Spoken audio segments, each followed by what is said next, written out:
This is a Connaught, made in Britain. This is a 1920. It's a 300cc.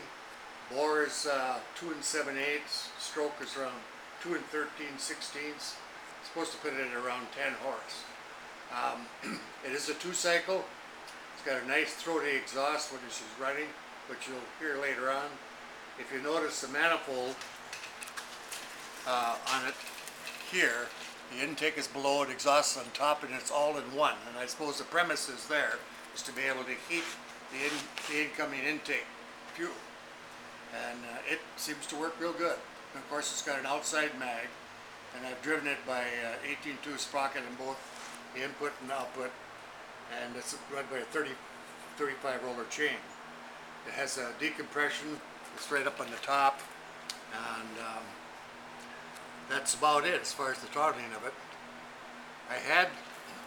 When I first got this, it had the ring. I needed new rings for it, and so the rings grooves, which was 3 of them, one in the very bottom and 2 up towards the top, they were just under the quarter, and so the only rings available to me through Hastings or any other company was in 1/4 inch, or in 1/8 rings, so I needed a 1/4 inch slot. So then I sent it down to the Connaught machine in Humboldt, Iowa, a good friend of mine and a top dog machinist, and he was to cut those out. But when he chucked it in the lathe, 15 pounds pressure was the least he could put on it, and it cracked the bottom of the piston, not any fault of his. So then it was what to do with that. It had been very costly to say make a whole new piston out of malleable cast. Aluminum wouldn't probably been the best, so somewhere I had to save that the old piston.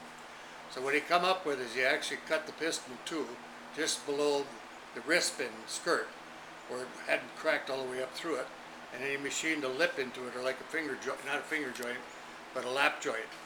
And then with it oversized on the bottom, the new piece that he put in, then he fused it together with bronze and heated it up, and then back out again, and then in the lathe the machine the final. And it worked really, really good. So that salvaged the original piston except for the bottom part. So we'll go into starting it up now. You can hear it run for a little bit. I would venture to say that this is probably the only Connaught in the US side. Although in Britain, if you go on the internet, I believe I've seen 4 cycles that were complete, but they were only by pictures, and I think there's only 2 in existence that are running.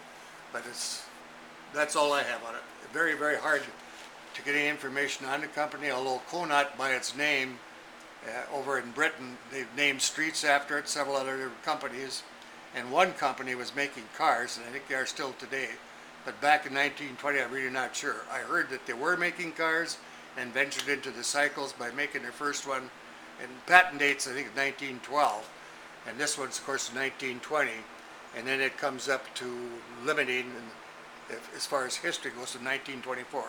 That's about it. So we're going to running it now.